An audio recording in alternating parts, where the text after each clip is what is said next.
George Jepp. G-E-P-P. Jepp. Jepp, isso. Meu nome é artístico, isso é mentira. Olá pessoal do canal Leites e Derivados, tudo bem? Estamos aqui com o George, bonito nome, rapaz. George Jepp, ele é barista e vai falar pra gente como deve ser um leite perfeito para um café perfeito. Um café com leite perfeito. Exatamente. Ele vai dar aula. Ô George, primeiro obrigado pela oportunidade de você ter parado aí. Cheio de coisa para fazer. Viu ali os bastidores, os corres. Então acaba que no vídeo, na maioria das vezes, né? Vídeo, Instagram, a gente vê só o café pronto, aquela coisa bonita. Só coisa bonita. Mas no dia a dia a gente sabe como é o corre. É assim no laticínio, acredito que sei que é assim também aqui na cafeteria. Antes da gente falar do leite, me fala um pouquinho de café e também de você. Eu tenho logo de cara uma curiosidade de saber, a pessoa está dormindo assim, acorda e diz, cara, eu vou ser barista. Como é que você se tornou barista? Aí, com vários finais, inclusive, de campeonato brasileiro. Fala um pouquinho dessa tua história com café, depois a gente fala um pouquinho de café para você partir para o leite. Bom, eu trabalho como barista há 18 anos, né? Eu sou do interior do Rio de Janeiro. A cidade mais conhecida lá próxima à minha localização é Volta Redonda, até onde foi a primeira cafeteria que eu trabalhei quando eu tinha 21 anos, e não foi por eu querer ser barista não, porque eu nunca tinha ouvido falar nessa profissão, na verdade, né? Se a gente falar do barismo há 18 anos atrás, no interior do estado, era nada, né? E eu comecei por necessidade, trabalhei na cafeteria por necessidade, comecei lavando louça, né?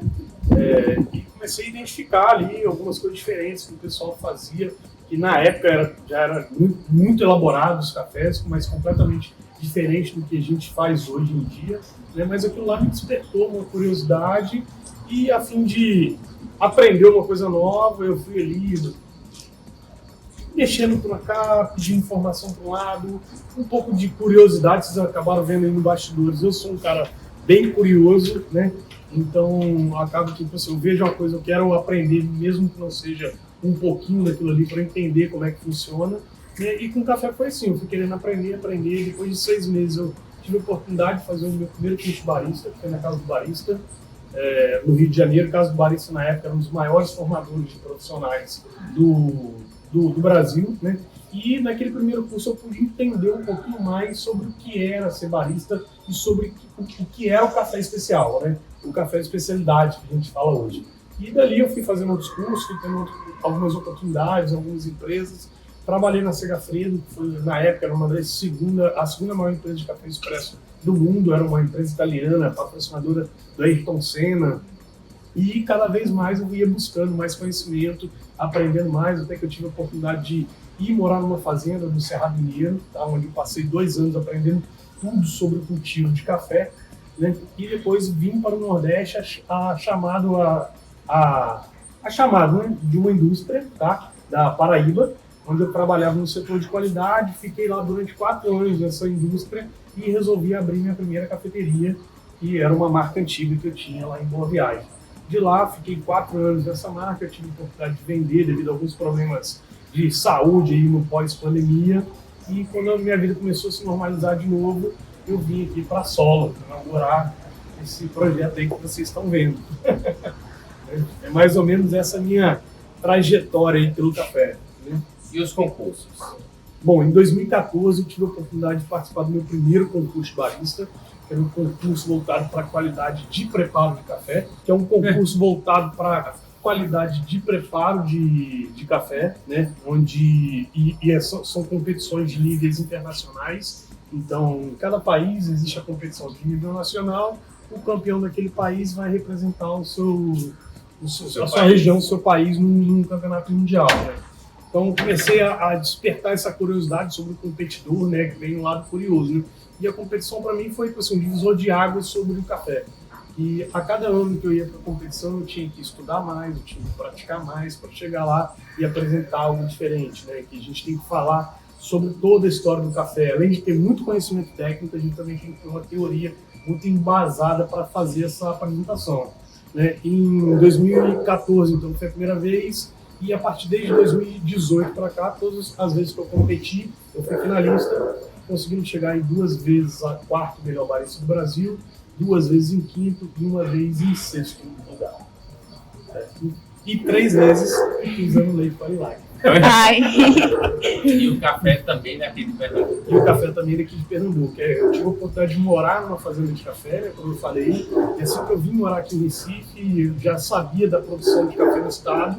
Então comecei a ir atrás de produtores daqui para poder aplicar o que eu conheci, o que eu aprendi lá no Cerrado aqui, e dessa aplicação, desse resultado, a gente levava esses cafés também para o concurso para ver como que ia se sair lá na competição. Então o meu objetivo sempre foi representar o estado, não só usando o café nem o leite, mas usando sim um contexto cultural, um contexto, a riqueza de produtos que o estado tem, né? Esse ano mesmo, quando eu for em novembro, eu acredito que eu vou conseguir fazer uma experiência sobre os terroirs pernambucanos, onde a gente vai falar um pouco do litoral, né, da zona da mata, vamos falar do agreste e vamos falar do sertão. Então, para cada etapa da apresentação, a gente vai trazer um terroir específico do estado. Vai ser bem legal. Assim como no vinho, o café também tem as nuances. Adocicado, filtrado. Enfim. Eu vi que você tem café aí do Brasil. Sim, isso. Como é que faz essa seleção? Como é a importância dessa seleção no café e nos preparados? Então, assim como no vinho, o café também tem suas características, né? Tem seus sabores predominantes, marcantes, né? E tudo isso é concebido dentro de uma cadeia de cultivo muito bem elaborada, que começa, lógico, desde o plantio, em seguida uma colheita, onde se faz a colheita de frutos selecionados, né?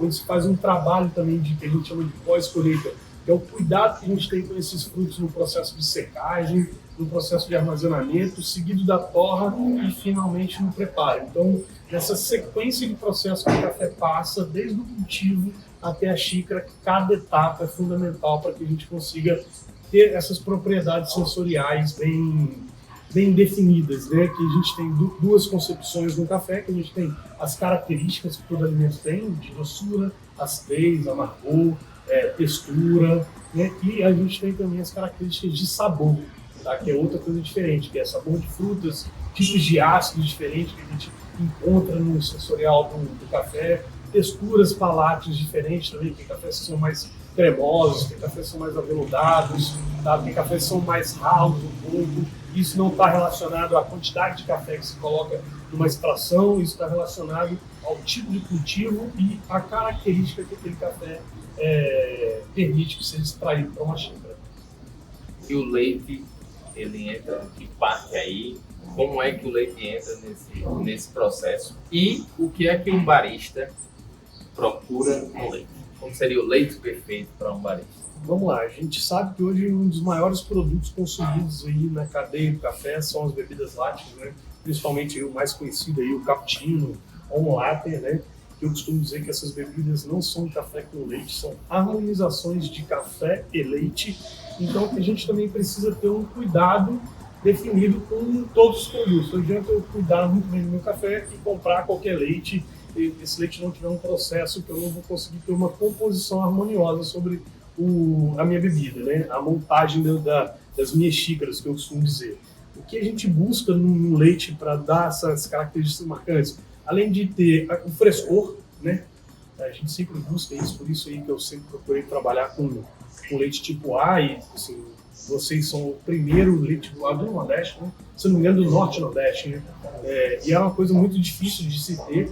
No próprio Sudeste, que eu sou de lá, a gente tem pouquíssimas marcas de leite tipo A, e quando teve essa oportunidade aqui, eu falei, nossa, que massa, né? Que é a alavancagem de qualidade que a gente vai conseguir ter nas propriedades, porque o leite fresco ele te traz mais doçura, ele tem um teor de gordura mais elevado e principalmente a proteína, né? A proteína do leite é fundamental para qualquer composição de bebida com leite. A gente costuma dizer que no processo de vaporização, que muitos de vocês já devem saber, que é deixar o leite cremosinho, né? Ele dá aquela expandida, o leite fica mais espumado, né? A proteína ela expande, certo? A lactose, que é o açúcar, ela carameliza, tá? E a gordura ela dá a liga, ela dá a elasticidade. Então a gente precisa ter os percentuais bem definidos de gordura e proteína para se ter uma boa bebida com leite. Tem que ser um leite rico em sólidos. Exatamente. Que é o que todo mundo busca. Se a gente pegar as grandes empresas, as grandes indústrias multinacionais principalmente, ou as maiores nacionais, elas pagam leite por sólidos. Nossa. Então você não compra leite por volume, você acaba pagando por proteína, por lactose, por gordura, você compra por sólidos, porque o resto é água. Água, exatamente. A água, teoricamente, é mais barata, ele comprar sua água e fazer o que ele precisar, né? E não comprar isso no leite. Então a maioria deles bonificam por isso. Então, quanto mais rico em sólidos o leite, se você for vender para uma empresa dessa, mais bonificado você é. Então, tem um volume além do leite, você vai receber 5%, 5 centavos a mais por determinado teor de gordura, 5 centavos a mais por proteína. E isso numa produção de leite faz total diferença gigante no final do mês. Milhares de litros de leite, né? Falando de centavos todos os dias, além de uma diferença bem bacana. Eu só tinha conhecimento sobre o que é leite tipo A, B, C e D, tá ligado? Eu não imaginava nesses percentuais aí de comercialização, não. É legal. Não tem, mas é bacana saber que quanto mais encorpado, melhor vai ser essa espuma, né? Só que não só tem leite de vaca aqui, de origem animal, você também trabalha com outros leites, tipos de bebidas que chamamos de leite, mais de castanha. Compostos vegetais, extratos vegetais. Eles também conseguem trazer isso. Eu vi, fica bem bacana. Hoje em dia já tem algumas indústrias, algumas empresas desses leites vegetais, né, desses pratos de vegetais, que eles já fazem um trabalho de pasteurização também nessa bebida, né? Eles também conseguem trazer um pouco de textura e até um pouco mais de doçura, inclusive, que o leite normal, né? Então, eles já fazem blendagens de tipos de aveia ou de processos diferentes que a aveia passa na hidratação, uma mais hidratada, outra menos, depois mistura tudo para conseguir fazer essas composições aí voltadas para o café, né? Que é até uma coisa que eu vou aqui já deixar claro, que eu venho apertando esse cara para a gente começar a desenvolver um produto desse também com leite animal. A briga é o seguinte, galera. Geórgia fica me pedindo um leite misto de zero lactose e leite integral. 30% de leite zero lactose e 70% de leite integral. Só que eu já expliquei para ele que a legislação não permite. Então, nesse caso, os vegetais saem na frente da gente, porque tem uma caixinha, eu vou mostrar ali para a gente filmar e mostrar ao pessoal. Tem uma caixinha, então tem o leite para barista. Então ele já vem lá barista, né? Então já é um leite preparado exclusivo para fazer café. E aí um blend desse, hoje eu não consigo, porque a legislação não me permite. Se eu fizer ele tipo A, para não ser lactose, ele não pode ter ingrediente, então não poderia ter a enzima. Se eu faço ele zero lactose, ele precisa ter um teor para atingir, para de fato ser zero lactose. Então, com 30% eu não vou atingir esse teor, o leite não poderia ser zero lactose. Então, teria que ser um leite produzido, teoricamente produzido aqui. Eu vou lhe vender o zero lactose, vou lhe vender um homogeneizador bem pequenininho. Você derrama os dois e vai fazer o rivado aqui para fazer o seu leite. Porque por enquanto na indústria a gente não consegue fazer isso legalmente, né? Então a gente não tem um regulamento técnico, mas é uma briga que pode se iniciar para um leite específico para barista, não vai ser para consumo, porque aí é até mais fácil de você entender isso para o consumidor, né? Porque quando você joga um tipo de leite desse, então para o consumidor você tem que pensar que ele pode ser o consumidor muito entendido e aquele que não entende nada de leite. Então, quanto mais difícil essa comunicação com o consumidor, pior, né? Então, se for uma coisa, eu vou vender só para cafeteria, esse leite não vai para o consumo direto, meio que se o cara não for intolerante, se ele for, claro, ele precisaria de um 100% lactose. Mas se ele não for, não vai mudar muita coisa. Não vai mudar muita coisa em relação ao café que ele vai tomar, né? Então, 100% intolerante não vai mudar muita coisa. Apenas 70% ali é lactose, 30% é glicose, galactose, que a minha enzima fez essa quebra. Isso. E isso aí, o professor meio que entendeu por quê. É que é exatamente isso. Quando a enzima da lactose ela é quebrada, você aumenta a percepção de doçura na bebida, né?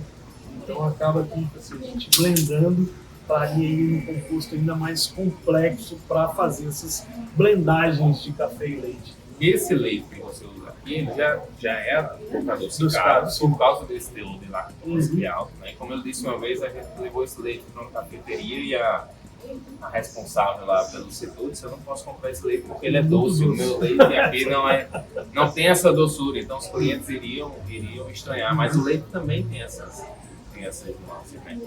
E aí é bacana. Massa. João, muito Obrigado. muito sucesso. Valeu. O cappuccino daqui é o melhor que eu já tomei. Cheguei para experimentar aqui. De fato, modéstia à parte Apareça falando, aqui é bom na mesmo. É bom pela combinação dos cafés, você viu toda a ciência, né? Não é um negócio que você pega assim, aleatório. Toda a ciência. E o leite também, cara. O leite Faz também toda a diferença. ajuda pro Faz cappuccino aí. Não, ele faz toda a diferença. Toda a diferença. Não tem Sem como mexão, tirar o até sem volta. mérito de um pelo outro, né? Entendeu? Isso aí, o leite, de fato, ele faz a composição ficar perfeita. A combinação é bem bacana, vale a pena. Queria agradecer a Georgia. Vocês seguem lá o Solo lá no Instagram, eu vou deixar aqui embaixo no link, se inscreve no canal e aparece aqui para experimentar café com leite e o cappuccino, tá? E as artes aí do nosso barista chefe. Isso aí.